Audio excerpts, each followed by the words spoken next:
Olá, senhores. Me chamo Eduardo Paixão, sou atualmente delegado titular da Delegacia Especializada em Crimes contra o Consumidor para todo o estado do Amazonas e também sou mestre em Direito Ambiental, eu sou egresso da casa, até porque fiz o mestrado na UEA. Sejam todos muito bem-vindos. Viemos aqui para falar desse mundo maravilhoso do consumidor, já que todos somos consumidores. Eu sou Sigrid, advogada, militante do consumidor, e também tive a oportunidade de estar aqui, muito feliz em estar na casa novamente.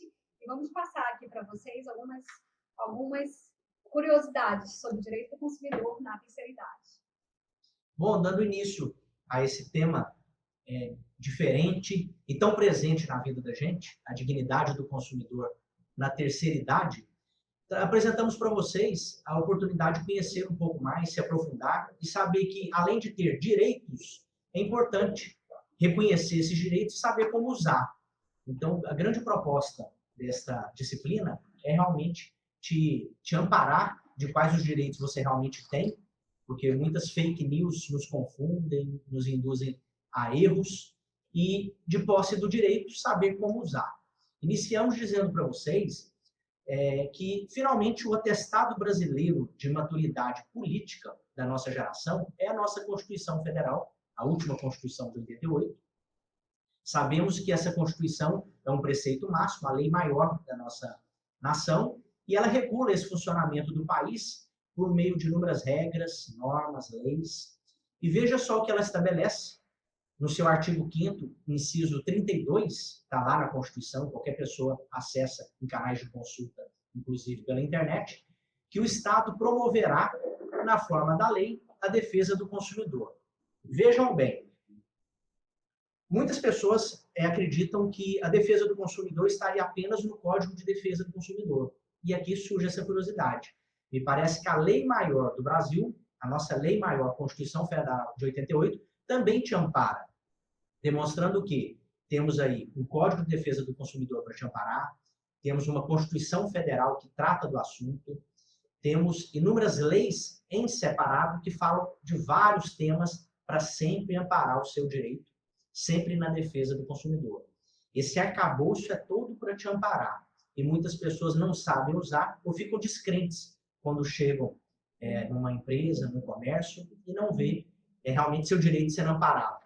Temos que saber usar, porque após 30 anos de Código de Defesa do Consumidor, a grande questão que queremos responder para vocês é que, será que teríamos de fato um direito do consumidor? Teríamos o que comemorar 30 anos depois do lançamento do Código de Defesa do Consumidor? É isso que é a proposta aqui, para que vocês realmente saibam responder ao final desse discurso. Seguimos em frente. Bom, vejam que quando tratamos consumidor e fornecedor, seria um erro esse versus, esse X no meio desses dois nomes. Em que sentido? Será que o consumidor tem que ter uma proposta de enfrentamento, de discurso, de prejuízo, de confronto, quando tratamos consumidor versus fornecedor? Me parece que não, e eu quero demonstrar isso para vocês. O título desse tópico, consumidor versus fornecedor, não pretende dar essa ideia de enfrentamento ou oposição de interesses. Pelo menos essa não deveria ser a tendência natural de uma relação que deveria ser baseada em transparência e clareza em todas as leis. É assim que o consumidor deveria ser tratado. Muita transparência e clareza sempre. Mas se você pensar bem, a criação do Código de Defesa do Consumidor é justamente uma forma para aparar essas arestas que muitas vezes surgem na relação comercial. Ou seja, a legislação de defesa do consumidor surgiu porque essa relação de consumo, às vezes, não é tão tranquila assim. Então, me desculpem por esse consumidor versus fornecedor. No futuro, queremos consumidor e fornecedor, nos moldes do que acontece em países de primeiro mundo, em que o consumidor é parceiro do fornecedor da empresa, já que ele não precisa nem de uma legislação como o nosso Código de Defesa do Consumidor para ser amparado em seu direito. Esse é o ineditismo dos países de primeiro mundo. Vejam bem, muitas pessoas elogiam que o Código de Defesa do Consumidor seria uma legislação muito avançada, principalmente para a América do Sul. Mas o ideal era que a gente não tivesse nenhuma legislação para amparar o seu direito, já que o seu direito deveria ser naturalmente preservado pela empresa, que a gente chama de fornecedor, que deveria naturalmente respeitar o consumidor. Para que tanta lei, para que tanta regulação? Justamente porque no Brasil o seu direito não é amparado como deveria, como nós gostaríamos. E estou aqui como delegado de uma delegacia do consumidor, mas gostaria que no futuro, no mundo ideal que eu gostaria de ver, realmente que deixasse de existir uma delegacia do consumidor, porque o seu direito já é respeitado, que a gente não precisasse de um PROCON no estado, o PROCON no seu município, e alguns já têm, de fato não existisse, porque o consumidor é naturalmente amparado, é naturalmente ouvido. E esse seria o mundo ideal para a gente viver. O consumidor respeitado, o fornecedor, por mais que visse dentro da sua empresa um consumidor sem direito, que ele falasse, ele não tem o direito, mas eu vou ampará-lo para deixá-lo satisfeito, para que você retorne. Já que o custo de te perder como cliente consumidor é muito caro para a empresa. E essa consciência você tem que ter. Não volte na empresa que te desrespeita, que te maltrata, porque o custo de um consumidor, um cliente fiel, é muito caro para a empresa. Vá em outra, procure um concorrente. É desse jeito que faremos uma mudança real no nosso município, no nosso bairro, na padaria que a gente frequenta, para que eles passem a respeitar você como consumidor da forma como gostaríamos que você fosse respeitado. Como é que funciona essa relação de consumo? Para começar, precisamos entender que, de fato, existe uma relação de consumo toda vez que falamos de uma compra, consumidor e empresa. A relação de consumo é um tipo de contrato que pode ser mais ou menos formal, mas que está sempre amparado na lei.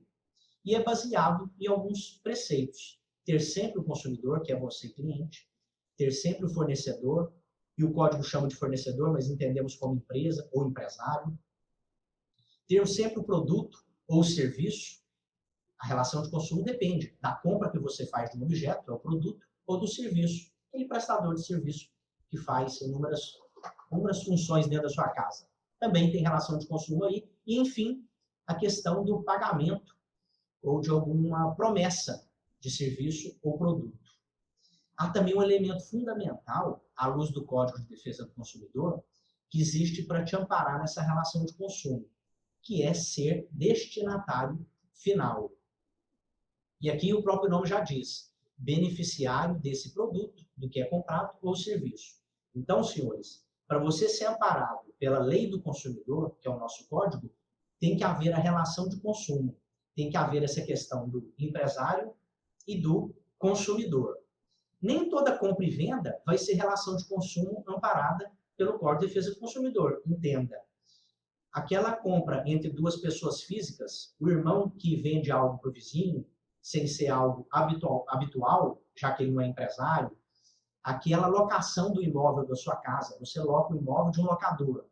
Não tem relação de consumo, porque não existe a figura do consumidor e da empresa. Existe apenas uma relação comercial, que é tratado no âmbito do Código Civil, e nada tem a ver com o Código de Defesa do Consumidor. Então, a relação de consumo tem que ficar bem clara. Tem que ter a figura do consumidor, tem que haver a figura do empresário ou empresário individual, mostrando que existe uma habitualidade na venda de um produto. Via de regra, aquele desacordo que você tem, o dinheiro que você empresta para o vizinho, a televisão usada que você vendeu para o seu primo, parente, não vai ser relação de consumo, porque não tem esse vínculo, não tem essa questão da habitualidade da venda, da relação comercial de todos os dias. Mas o direito consegue regular também essas relações, que a gente não trata aqui no Código de Defesa do Consumidor, mas trata no Código Civil brasileiro, que será, no futuro, certamente, disciplina de novas aulas. Dando continuidade, surge você, eu, todos aqui nessa sala, somos realmente consumidores. Daí o interesse nesse assunto. Para o Código de Defesa do Consumidor, o consumidor pode ser uma pessoa que seja física ou jurídica. É possível, sim, que a sua empresa seja uma consumidora de um produto de outra empresa. Então, não só a pessoa física é consumidora, a empresa também. Mas, para isso, ela precisa pagar por um produto ou serviço e ser destinatário final. Trocando em miúdos, consumidor é você que compra um produto ou serviço, que paga por ele e faz uso do que adquiriu. Então, se a pessoa ou a empresa que eu te falei, que também consome, comprou um produto, um serviço para revender, e se ela realmente revender, ela vai deixar de ser o destinatário final e aí ela não é considerada consumidor. Então, eu já falei para vocês que para ser consumidor tem que ter uma relação de habitualidade de se comprar e tem que ter a questão de ser destinatário final. Onde eu quero chegar? Você que compra mercadoria, roupas para revender, você que compra cosméticos, produtos de beleza, o batom, o perfume, para revender, não vai ser amparado no Código de Defesa do Consumidor se tiver um problema nos seus produtos. Porque você não comprou para o próprio consumo, você comprou para revender. E ali você não é mais amparado. Então, para ser consumidor, você tem que ser destinatário final daquele produto ou serviço. Isso tem que ficar bastante claro. Nós nunca vamos usar o Código de Defesa do Consumidor para te amparar se você comprou e tem o hábito de revender, porque ali acaba, some a figura do consumidor. Bom, e o fornecedor e o empresário? Será que é nosso inimigo? Como eu disse, o ideal nesse curso é que ele, no futuro, fosse um grande parceiro. E isso eu quero deixar bem claro para vocês. O fornecedor parece ser simples, mas ele contempla situações que normalmente a gente não leva em conta. Vejamos, então, como esse código define esse fornecedor, esse empresário individual, pode ser uma pessoa física, a empresa em si. O fornecedor é aquela pessoa que pode ser física ou jurídica, como eu já disse antes. Ele pode ser empresa privada, como de costume é, mas também pode ser o serviço público. O serviço da OEA pode ser demandado no Código de Defesa do Consumidor. Então, o serviço público também é amparado. E a empresa pode, inclusive, ser nacional ou estrangeira. E aí vocês devem estar curiosos. Ah, mas se eu compro um produto que veio de fora, como que o Código de Defesa do Consumidor vai conseguir encontrar as pessoas responsáveis por esse produto que veio do exterior? Calma que vamos chegar lá. E você vai ver que realmente você é amparado. E entes despersonalizados que desenvolvem atividades de produção, a montagem, criação, construção, importação, a exportação também. Ou seja, todos os tipos de comercialização de produtos e serviços que tiver essa figura de você, consumidor final, e a empresa, fique tranquilo que você será amparado pelo CDC brasileiro. Falamos do produto, falamos do serviço. O que é o produto? De forma bastante simples, é aquele bem que você tem na sua casa, a televisão, a cafeteira, o copo, pode ser móvel, pode ser imóvel. Então, a terra, o terreno que você compra de uma imobiliária, e é um produto. E vamos ao serviço. O serviço é aquela atividade fornecida nesse mercado de consumo, mediante remuneração. Inúmeras atividades e serviços que são prestados na nossa casa, de manutenção, a manutenção do seu piso, a manutenção da sua televisão, a pintura da sua casa, não é um produto, não é um bem material, mas é um serviço e você é amparado pelo Código de Defesa do Consumidor. Bem, senhores, e aí vai uma dica preciosa para a gente estabelecer ainda com mais força essa relação empresa e consumidor. Caberia uma pergunta interessante. E se a pessoa ou empresa que se desfez desse bem, aquela pessoa que vende, que repassa, não tinha o intuito de revender, mas apenas de se desfazer desse bem, sem fazer disso uma atividade comercial? É você que tem uma televisão, quando comprou era um consumidor, mas você enjoa da sua televisão dentro de casa e agora quer revender para o vizinho. Esse é o caso. Então, considere, mais um exemplo, a pessoa que desfez de um aparelho de refrigeração, que era do seu uso, mas perdeu utilidade para ela. Eu quero comprar uma televisão melhor, quero comprar uma geladeira melhor. Nesse caso, a pessoa pode ser considerada um fornecedor? A resposta é não, porque ele, como eu disse para vocês anteriormente, não tem aquela habitualidade na venda, não tem relação de consumo. Então, você que pega a sua televisão usada, a sua geladeira, qualquer tipo de eletrodoméstico dentro da sua casa, e quer repassar para um terceiro, nunca vai poder ser demandado pelo Código de Defesa do Consumidor. Repare, você não é empresário, não é empresário individual, fez apenas uma transação comercial. A transação comercial em nada tem a ver com relação de consumo que a gente regula no Código de Defesa do Consumidor. Porque não existe a figura da empresa a ser demandada. Você fez uma venda corriqueira, uma venda completamente informal. E aí, Não tem nada para regular? Tem, fora do Código de Defesa do Consumidor. Por isso existe o Código Civil, por isso existe o advogado, por isso existe aquela figura de se rescindir aquele contrato de compra e venda, que nada tem a ver com a relação de consumo que a gente fala aqui nessa aula.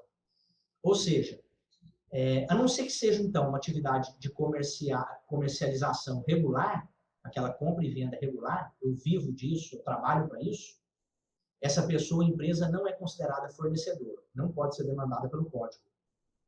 E para complementar essas definições de produto e serviço já apresentadas, vamos ver, então, até que ponto o Código de Defesa do Consumidor vai te amparar. O CDC e as relações de consumo e o fornecedor, é o que trataremos agora. Você já aprendeu que o código foi elaborado para garantir a sua defesa, conforme determinou, inclusive, a Constituição Federal. Por isso, a partir do momento que ele entrou em vigor, há 30 anos atrás, esse código adquiriu enorme importância nessa regulação das atividades, das relações entre consumidor e fornecedor. Ela passou realmente a segurar o seu direito, que se tornou fundamental a partir daquele momento. Então, não criaram, ao bel prazer, um código para te amparar. Criaram um código de defesa do consumidor, nos moldes do que a Constituição Federal determinou, para dar mais legitimidade e para que você não ficasse perdido quando procurasse, depois de uma compra e venda, e estivesse insatisfeito, ser amparado, realmente ser ouvido. Já que, no mundo ideal, como eu disse, não precisaríamos desse código, se a empresa, o empresário, já tivesse naturalmente esse respeito para com o consumidor final. Bom, pessoal, você deve estar se perguntando, ok, alguém é responsável perante uma lei para garantir esses direitos do consumidor. Mas quem é essa pessoa? Eu tenho um código, eu tenho a Constituição, quem é que vai olhar por mim? Tenho a letra da lei, eu tenho um computador para consultar qualquer tipo de direito, mas no final de contas, considerando esse bem ou esse serviço, às vezes vai envolver uma lista de pessoas realmente nessas etapas de produção até que ele possa chegar ao consumidor. Mas quem é que eu vou demandar? Então fica aquela dúvida muitas vezes. Quem seria o responsável? Porque você olha para o produto, para a sua TV, você vê a marca. Mas você sabe que você comprou na loja. Mas você sabe que a fabricante não é no Brasil, é no exterior. Demandar a quem? É o que pretendemos responder a partir de agora. Saiba que o CDC também pensou nisso. E no seu artigo 12, ele trata de forma bem clara quem é responsável pela essa integridade do que é oferecido no mercado. O produto, o serviço. Pode ser, sim, o fabricante, responsável por industrializar, pela fábrica, realmente. Pode ser o produtor, quando a gente fala de um produto não industrializado, o alimento que chega na sua casa. Aí não vai ter a figura do fabricante, mas do produtor, que é assemelhada. Temos o próprio construtor, aquele que constrói, aquela que monta e oferece uma residência fixa, um endereço fixo para essa venda, ou o importador, aquela pessoa que traz, inclusive, do exterior, esses produtos para revender aqui no mercado internacional. Então, curiosamente, vocês vão entender que quando nessa cadeia a gente demanda um desses canais e não consegue resposta, automaticamente os órgãos de defesa do consumidor, que logo vocês conhecerão, vão no próximo da cadeia. E aqui vocês viram, a gente traz do exterior, vai ter o fabricante no Brasil, vai ter o importador, vai ter o vendedor, até chegar a você, consumidor final. Veremos se todos são responsáveis nessa cadeia. No código, temos o artigo 6º que deixa isso bastante claro. São direitos básicos seus na condição de consumidor a proteção da sua vida, sim, da sua vida, porque quem te disse que no consumo de um produto, quando você, por exemplo, carrega o celular, você não estaria correndo risco ali com a integridade física sua e da sua família. Existe sim esse risco. Sua saúde, sua segurança, contra todos os riscos provocados nessa prática do fornecimento de produtos, serviços considerados muitas vezes perigosos ou nocivos. Por menor que seja o problema com o consumidor, curiosamente ele pode afetar você, sua família e uma dezena, centenas de pessoas. Então vejam, na delegacia em que eu trabalho, delegacia do consumidor, talvez você possa pensar, o delegado trabalha com um crime menor, um crime bem mais simples do que pode ser. Não. Uma delegacia comum tem lá um ladrão e uma vítima. A delegacia do consumidor atende uma vítima na relação de consumo que pode fazer dezenas, centenas, milhares de vítimas. Daí a importância de uma delegacia do consumidor para amparar você no seu direito. A pessoa que reclama mostra que dezenas ou centenas de pessoas podem ter passado pelo mesmo problema que eu, que você passamos na condição de consumidor. Olha a relevância que é isso no nível da sua cidade, do estado e de Brasil. Um produto que apresenta defeito para você, ele pode apresentar um defeito para uma centena de pessoas. Trocando em miúdos, nenhum fornecedor pode vender um produto ou oferecer um serviço sem avisar o consumidor de qualquer risco que ele, porventura, venha a correr, seja pela sua saúde, sua segurança. Isso vale para rótulos, a bula do remédio que você compra, todos os tipos de embalagens e cuidados básicos de higiene e de conservação. Veja bem a seriedade e a gravidade que é tratar de relação de consumo. Estamos afetando a vida de centenas de pessoas e essa é a relevância do direito do consumidor. Já pensou se o empresário descobrisse que existe um problema para quem tem uma alergia na compra de um sabonete, para quem tem algum tipo de problema na compra de um achocolatado light, o produto que é diet, e não saísse informando isso na sua embalagem, olha o risco que traria, o prejuízo, o perigo para uma dezena, centenas de pessoas que têm problema de saúde. E é essa a relevância do direito do consumidor na vida real. Na compra da balinha, você corre um risco. Na compra de um bem de centenas de reais, você corre um risco ainda maior financeiro. Mas o perigo para a sua integridade física em nada tem a ver com o tamanho ou com o valor do objeto. Por menor que seja, o prejuízo pode ser extenso e realmente significar risco para a sua vida. Por isso, a seriedade que sempre tem que ser tratado o Código de Defesa do Consumidor. Bem, para você refletir, o fornecedor tem responsabilidade sobre a qualidade do produto que ele coloca nas suas prateleiras. Óbvio que tem. Caso você descubra que o produto apresenta defeitos ou oferece qualquer tipo de risco, ele realmente é obrigado a comunicar isso aos seus clientes, usando as formas de divulgação que o caso exige. Rádio, televisão, jornal. O pequeno mercado do seu bairro coloca uma faixa, coloca qualquer tipo de sinalização no seu pequeno mercado para dizer que aquele produto foi vencido, estava vencido, aquele produto oferece algum tipo de risco, a embalagem não é própria para o armazenamento que você gostaria de fazer. Essa é a responsabilidade que o empresário tem que ter com você, nessa relação fiel de empresa-consumidor. Senhores, o código, no artigo 6º, ainda ele traz que a educação e a divulgação sobre o consumo adequado desses produtos e serviços, assegurada a liberdade de escolha e também a igualdade na contratação. O que significa? Todo consumidor tem o direito de ser informado sobre a melhor e mais adequada maneira de consumir os produtos e serviços que ele adquirir. E deve ter também toda a liberdade para fazer essa escolha. Então, é uma relação completamente ilegal e que a gente não aprova, aquela questão de você chegar no pequeno mercado do seu bairro e ser induzido a comprar aquela marca do produto, aquela marca do arroz, aquela marca do feijão. Uma relação honesta, você tem diferença de preço e essa escolha é sua, a liberdade de escolha é sua. A própria indução para comprar uma ou outra marca dentro do mercado, e a gente sabe que isso acontece de forma velada, aquele produto que está na sua altura, na sua vista na prateleira, aquele produto que fica logo na chegada do supermercado, aquele produto que está logo ao lado do caixa, já é uma forma de indução velada para que você consuma mais daquela marca. E, curiosamente, o que está à nossa vista, vocês observam que, de forma completamente abusiva, é o produto mais caro, justamente para te induzir ao erro de comprar mais caro. O Código de Defesa do Consumidor te ampara nesse sentido, saiba disso. Bom, ainda é básico para o direito do consumidor a questão da proteção contra a publicidade enganosa, aquela publicidade abusiva, e esses métodos comerciais que são coercitivos, que são completamente desleais, bem como práticas e cláusulas que são abusivas impostas no fornecimento de produto e serviço. E aqui eu quero deixar uma ressalva. Seria interessante que, muito mais do que reclamar nos órgãos que a gente vai ver, que são canais para defender o seu direito, seria você fazer prova, formalizar prova. Essa é a maior relevância para a defesa do seu direito.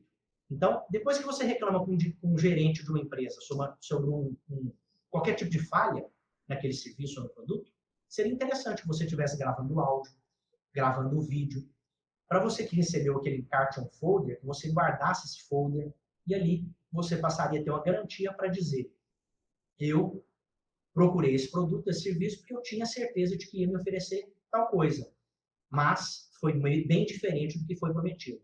Então, essa publicidade completamente abusiva e enganosa, ela é amparada, mas é interessante que se faça prova. Então, muitas vezes a pessoa chega num PROCON, numa delegacia, e alega que reclamou, mas ela não tem nenhuma prova da ligação.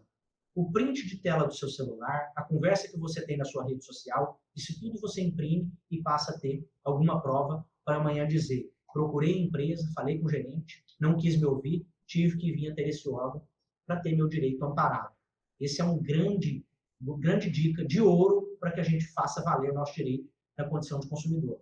Fazer a prova do que foi prometido e realmente você mostrar que não tem como manter daquela maneira essa compra indevida, essa indução, essa propaganda completamente abusiva e enganosa que te desamparou. E lembre-se, o Código de Defesa do Consumidor entende como crime, é uma parte tratada como criminal realmente. Então, no artigo 67 ele fala sobre a publicidade enganosa e abusiva. Quando nós pegamos o Código de Defesa do Consumidor, ele tem lá uma parte que é civil, que são infrações administrativas, com punições menores, que a gente resolve em conciliação. Mas o Código de Defesa do Consumidor tem uma parte criminal. E essa é a relevância da delegacia de polícia para você tratar um assunto não mais só como infração simples, mas sim como também crime contra o consumidor.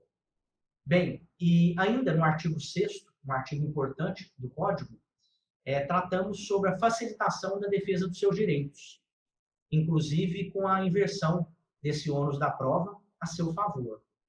Eu falei para vocês que seria interessante você fazer prova a seu favor, mas vai ter aquele caso que você realmente não tem como fazer prova, e você vai ver que o Código te ampara. A seu favor, no processo, na justiça, a critério do juiz, quando ele entender que existe sim a alegação de que você é uma parte vulnerável, é uma parte mais fraca nessa relação de consumo, e por isso ele inverte o ônus da prova. Ele diz o seguinte: o consumidor fala que ligou e reclamou, e que você não resolveu. E o empresário fala: não, ele não me ligou, eu não tive a chance de resolver. E aí eu quero te dizer que o juiz diz: então eu vou inverter o ônus da prova, um termo estranho, mas para dizer o quê? Que a partir de agora o consumidor tem sim razão, e é você quem tem que provar que ele não reclamou contigo. Então você, consumidor, passa a ter o direito de não precisar de fazer prova, mas a empresa deve realmente confirmar ou provar que você estaria faltando com a verdade. Nessa parte, o código te ampara. Enfim, a defesa dos direitos do consumidor, ela ficou muito mais facilitada com a entrada desse código que temos hoje em vigor, legislação avançada, como eu disse para vocês. Em algumas situações é possível, sim, inverter esse ônus da prova. Tudo que você diz passa a ser verdade, até que a empresa prove o contrário. E aqui, senhores, damos sequência com a doutora Sigrid, que vai passar a tratar com vocês um pouco mais sobre esses direitos. Andréia, sobre se os idosos mais vulneráveis com relação aos crimes contra o consumidor, onde o idoso poderia realizar essa denúncia sobre as práticas abusivas? Interessante a pergunta, doutora Andréia Pitombo. Eu quero te dizer que existe no estado do Amazonas, apesar da localização ser apenas na capital Manaus, a delegacia do idoso.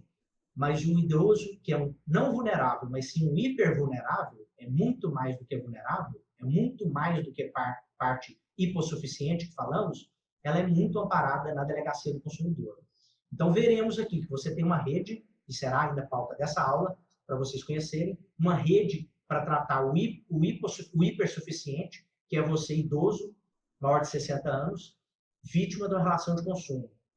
Você vai ver que você tem uma vigilância sanitária a seu favor, você tem uma agência agropecuária a seu favor, você tem PROCON estadual a seu favor, tem a delegacia do consumidor e delegacia do idoso, isso é na pauta dessa disciplina aí. Vamos falar ainda um pouquinho sobre a questão dos direitos do consumidor perante um fornecedor, né? Vamos falar aqui. O artigo 18 do Código de Defesa do Consumidor nos trata que os fornecedores são responsáveis pelos vícios de qualidade ou quantidade no produto. Ou seja, vejamos que o código, ele te ampara de todas as formas, além de te qualificar, de te demonstrar, como foi falado anteriormente, quem são as partes nesse processo, ele traz também quais são os vícios, ou seja, você não pode reclamar de uma simples situação, de qualquer erro no produto ou no serviço. Ele trata o quê? São vícios de quantidade e de qualidade no teu produto, que também podem caracterizar crimes contra o consumidor, né? Vamos seguir aqui adiante. O comerciante, vamos falar aqui, o comerciante é igualmente responsável nos termos do artigo anterior. Quando? Inciso 1. O fabricante, o construtor, o produtor ou o importador não puderem ser identificados. Ou seja, nesse sentido, vejamos que, por mais que você não consiga identificar, você pode procurar os seus direitos mediante os órgãos de proteção do consumidor para tentar demonstrar aquele vício, aquele erro na quantidade ou na qualidade do teu produto. Inciso 2. O produto for fornecido por simples, sem identificação clara do seu fabricante, produtor, construtor ou importador. E terceiro, não conservar adequadamente os produtos perecíveis. Isso a gente vê muito nas questões alimentícias. Por isso que existe, né, doutor, aquela questão das agências reguladoras, né, para poder o produto estar disponível para o comerciante, para o consumidor, ele tem que passar pela agência reguladora para que haja essa identificação, se ele está sendo conservado, e a fiscalização periodicamente dos órgãos de proteção do consumidor fazendo isso, certo? Exatamente. Perfeito. Né? E parágrafo único. Aquele que efetivar o pagamento ou prejudicado poderá exercer o direito do regresso contra os demais responsáveis, segundo sua participação na caução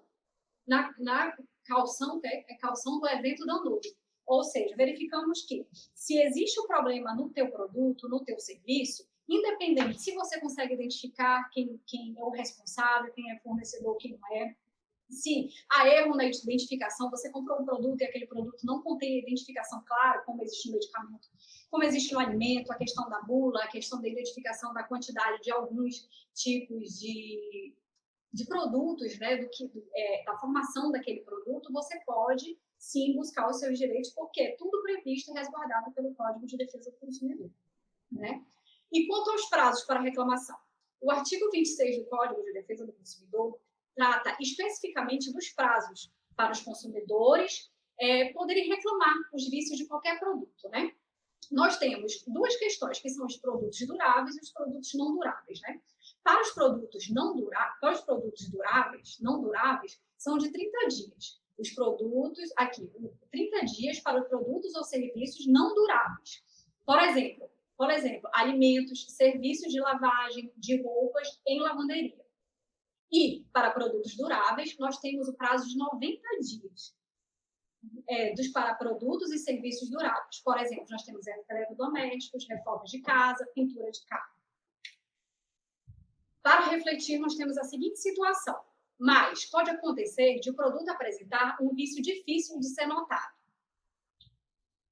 E que é o que se denomina vício oculto. Nesse caso, o prazo começa a contar a partir da data em que o vício apareceu. Agora, nós temos a seguinte questão. O consumidor tem direito de se arrepender da compra de produto ou da contratação de serviço? Não é tão simples assim identificar essa situação, mas esse direito está assegurado no artigo 49 do Código de Defesa do Consumidor. Pode acontecer, sim, de você resolver não ficar com o produto que adquiriu ou não desejar mais fazer o serviço que o contratou. Mas isso vale para contratos feitos fora do estabelecimento comercial.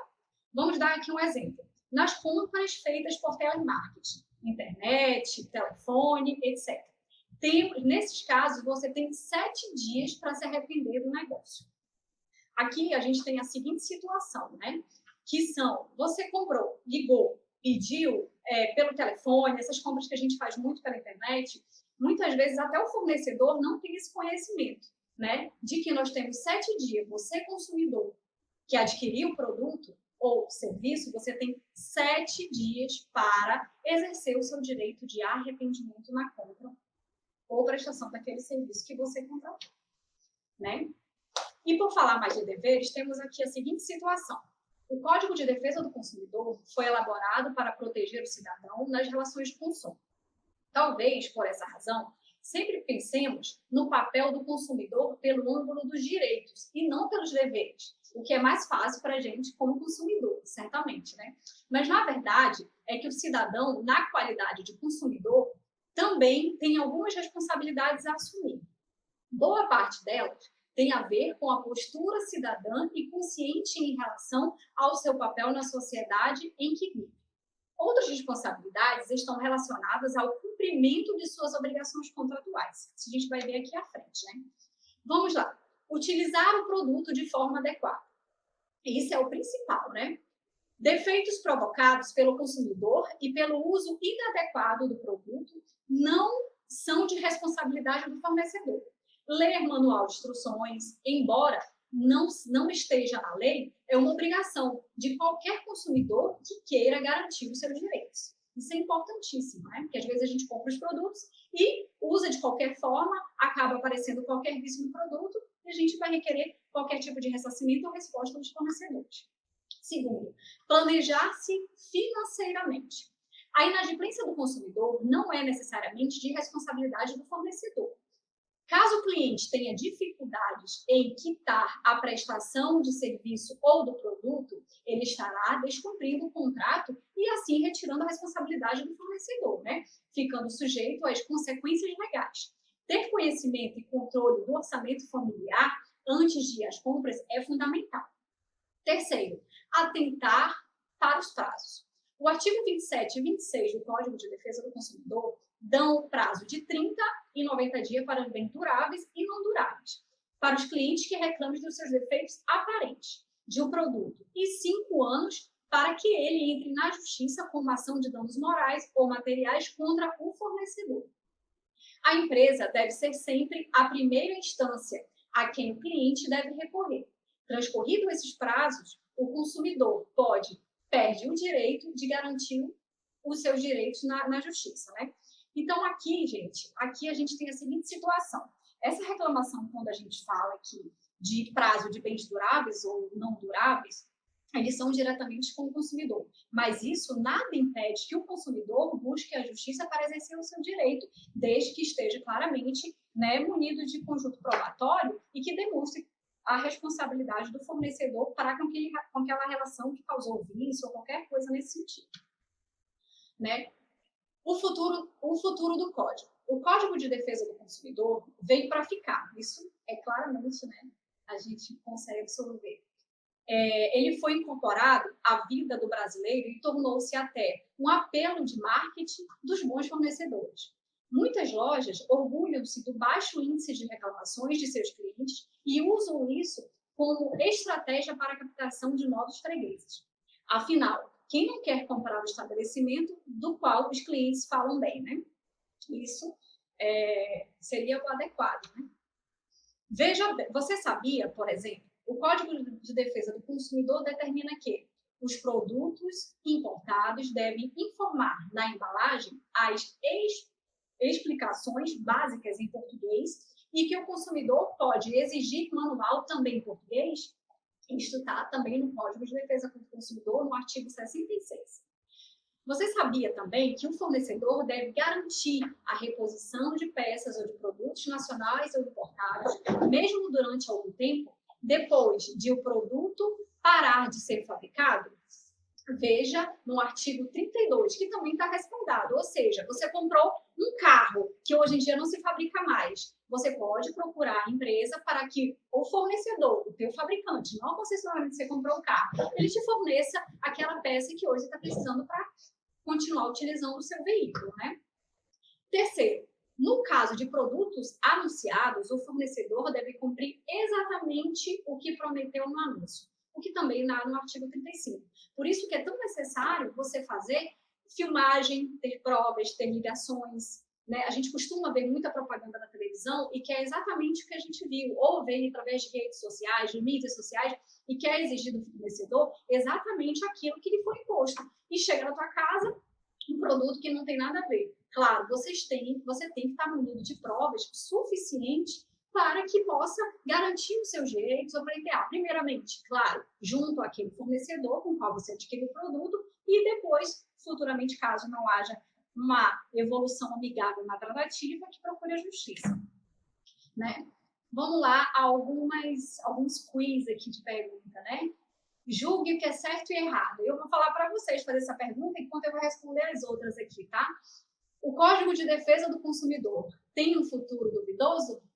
Pois os brasileiros ainda não incorporaram o código em seu cotidiano? Dessa forma, o Código de Defesa do Consumidor tornou-se apenas um apelo de marketing dos bons fornecedores? E aí, o que vocês acham? Quero a resposta de vocês enquanto eu leio essas perguntinhas aqui. Vamos lá.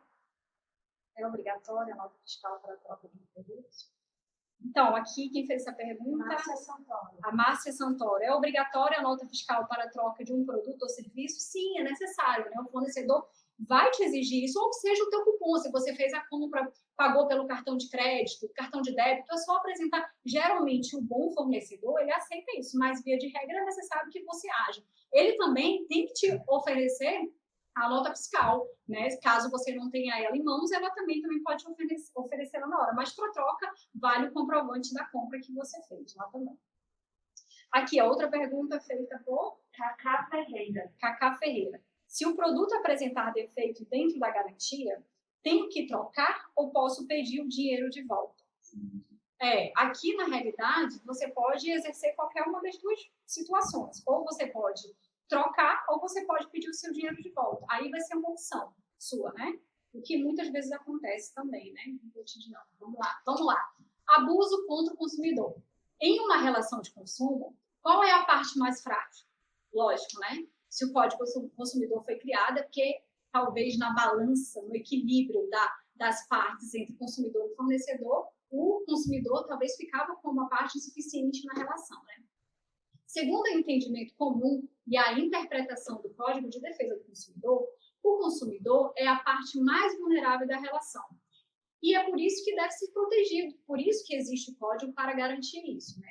Isso acontece porque o poder econômico está do lado do fornecedor, ou seja, estamos falando de uma relação naturalmente equilibrada, que pende sempre para o lado mais forte. Mas esse desequilíbrio pode se acentuar ainda mais quando o fornecedor ou prestador de serviço usa esse poder econômico para obter mais clientes e mais lucros, ignorando os direitos e garantias individuais coletivas. Nesse caso, ele está cometendo práticas abusivas. Práticas abusivas são tão prejudiciais que merecem um artigo especial no Código de Defesa do Consumidor que veremos aqui a seguir.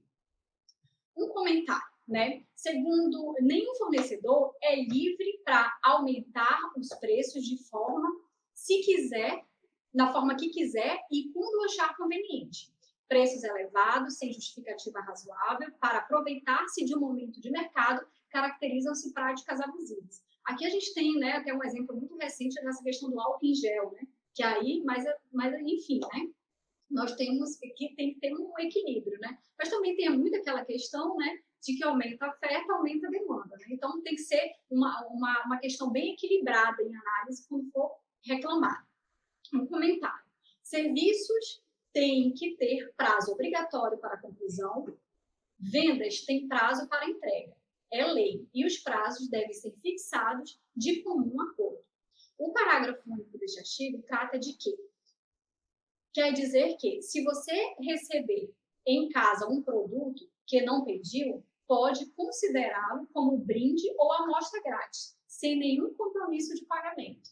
Gente, isso é até um comportamento muito bom do fornecedor. Não sei se temos fornecedores aqui assistindo a nossa aula, mas que possam, né, às vezes você adquire algum produto e em recompensa por um atraso, né, por um pagamento errado, qualquer coisa assim, o consumidor te faz esse ressarcimento, né, te mandando algum brinde, né, às vezes o teu produto em valor, tamanho ou duplamente, né, É muito interessante isso. Órgãos que atuam na defesa do consumidor no Brasil. Bom, nós temos os PROCONs estaduais e municipais, vigilância sanitária e agropecuária, órgãos regulamentadores como o Instituto Nacional de Meteorologia, Qualidade, Tecnologia e Metro, Instituto de Pesos e Medidas e Bens. Temos os juizados especiais, além da Justiça Comum, promotorias de justiça e órgãos do Ministério Público, delegacias de polícias especializadas, entidades civis de defesa do consumidor, como o Instituto Brasileiro de Defesa do Consumidor, o IDEC, e o Fórum Nacional de Entidades Civis de Defesa do Consumidor também, né? Antes de recorrer aos órgãos de defesa do consumidor, é necessário que o consumidor busque, primeiramente, as empresas sérias sempre disponibilizam saque, ou seja, detectou algum problema, antes de demandar, antes de procurar os órgãos, procure o teu fornecedor para tentar, através de uma relação amigável, tentar resolver o problema com o teu fornecedor, né? Nós temos aqui o saque, né? Que pode ser resolvido, às vezes, a ouvidoria da empresa, ou através das redes sociais também, você mandar a mensagem, que muitas vezes eles ouvem, hoje em dia é o melhor canal para se buscar o teu fornecedor, tá? E a melhor maneira para prevenir contra aborrecimento é guardando os registros de todas as transações. Ou seja, se tem telefone, se tem e-mail, se faz a ouvidoria, se faz a reclamação através das mídias sociais, e-mail, o que for, tudo você tem que fazer provas de que você buscou a tratativa administrativa e buscou solucionar aquele problema com o teu fornecedor. Isso demonstra muita boa-fé do consumidor para com o fornecedor, que a gente sabe que muitas vezes, infelizmente, a gente trata de um consumidor que é um consumidor reclamão quanto mais, né? A relevância do assunto de Código de Defesa do Consumidor, e aqui eu trago um assunto inédito, antes da doutora tratar da resposta daquele questionamento, como é que ficaríamos aí depois de 30 anos da relevância do Código de Defesa do Consumidor, e será que ele veio realmente para ficar, ou chegaremos ao estágio ideal em que a gente terminaria, o código realmente seria encerrado? Eu quero trazer para vocês que uma reclamação para quem trabalha nesses órgãos, para quem milita como advogado, para mim, que sou delegado, é que muitas vezes essas fake news, elas atrapalham bastante nessa relação de defesa do consumidor, no sentido de que hoje a gente tem aquela simples transação de marcar na rede social qualquer tipo de denúncia ou reclamação eventual que você ouve falar. Muitas vezes, aquele órgão, seja a delegacia, seja a PROCON, seja a vigilância sanitária, ela vai sair apurando e descobre que aquilo é apenas uma fake news. Então, existe hoje a necessidade de se ter cautela e muita atenção nessa denúncia. É importante que a denúncia tenha um mínimo de, a gente chama no direito, de contexto probatório. A gente fala muito de justa causa. Porque, olha só, quando o PROCON denuncia ou criminaliza uma conduta, a Delegacia do Consumidor criminaliza uma conduta, ela corre o risco de arrasar com a história e toda a reputação de uma empresa. Então, hoje, o maior prejuízo para a empresa, nem sempre, doutora Sigrid, ouvintes, alunos, nem sempre é simplesmente a prisão do empresário. Existe aquela preocupação de se expor a marca, se expor a empresa, e ela nunca mais conseguir empregar seus funcionários, ela nunca mais conseguir vender seus produtos. Então, você arrasa com a economia, seja no seu bairro, um reflexo extremamente negativo no seu bairro, na sua cidade, aquela pequena, grande marca que está crescendo. Então, existe hoje uma preocupação, e eu acho importante que antes de você simplesmente denunciar, verificar se procede. É interessante percorrer esses canais que foram falados para que a gente possa realmente ter uma denúncia séria e apurar as denúncias graves. Então, será que você realmente reclamou com o gerente, foi mal atendido, mas você formalizou por escrito naquele saque 4004, 0800 da empresa? Você teve o cuidado, doutora, de gravar o áudio com o celular do seu filho do lado, do seu irmão do lado, a ligação que você teve no 0800 da empresa, e ali passar a fazer prova de que não, eu liguei sim, reclamei, está aqui o print da ligação, está aqui o áudio gravado da ligação. Eu fui falar com o gerente, mas eu tenho áudio gravado da conversa que eu tive com ele, onde ele me destratou. Isso é um canal importante. Aquela reclamação no e-mail, no saque, é muito mais importante que ela seja formal, que você consiga provar que fez, para aí sim recorrer ao PROCON ou uma delegacia, para dizer, eu sou um consumidor, eu sou um cliente de boa fé, quis agir com boa fé tratando na empresa, fui maltratado e por isso vim aqui. E tenho a prova de que fui maltratado, não fui respeitado no meu direito. Não, e dizer que são esferas diferentes, né? Quando a gente procura a delegacia do consumidor, a gente está tratando de uma esfera criminal, né? Quando a gente procura o PROCON, é uma esfera administrativa. Quando você procura a justiça, é uma esfera judicial em que você quer um ressarcimento financeiro. Então, cada uma tem os seus reflexos, né, e resultados que são bem diferentes. E aí, de fato, não deixa, e aí já fica uma lição realmente, que tem muito a ver com a nossa última frase no último slide, não deixa que aquela carga negativa da energia que você gasta ao reclamar de um produto, ou depois de ter um constrangimento, aquilo lá prejudique sua vida, sua saúde, o seu dia. Formalize, faça a prova, procure os órgãos com muita naturalidade, com muita calma, porque será resolvido no tempo da justiça. E saiba, entenda que a justiça tem um tempo para acontecer. Infelizmente, a gente não protocola uma reclamação no PROCON ou na delegacia, nem na justiça, e tem uma satisfação imediata. Mas você vai ter seu prejuízo reparado, a sua indenização. Então, faça disso uma oportunidade. E não deixe que haja um desgaste emocional exagerado que te prejudique na sua saúde. Não leve isso. A gente tem aquele discurso que a gente não deve nem levar a vida tão a sério. Quanto mais a reclamação por conta de um assunto de produto ou serviço. Então, leve isso com naturalidade, faça suas provas, faça da reclamação e do mau atendimento do empresário aquela oportunidade de você nunca mais procurar a empresa, ganhar uma indenização da empresa, se for justo, e ser esse consumidor consciente.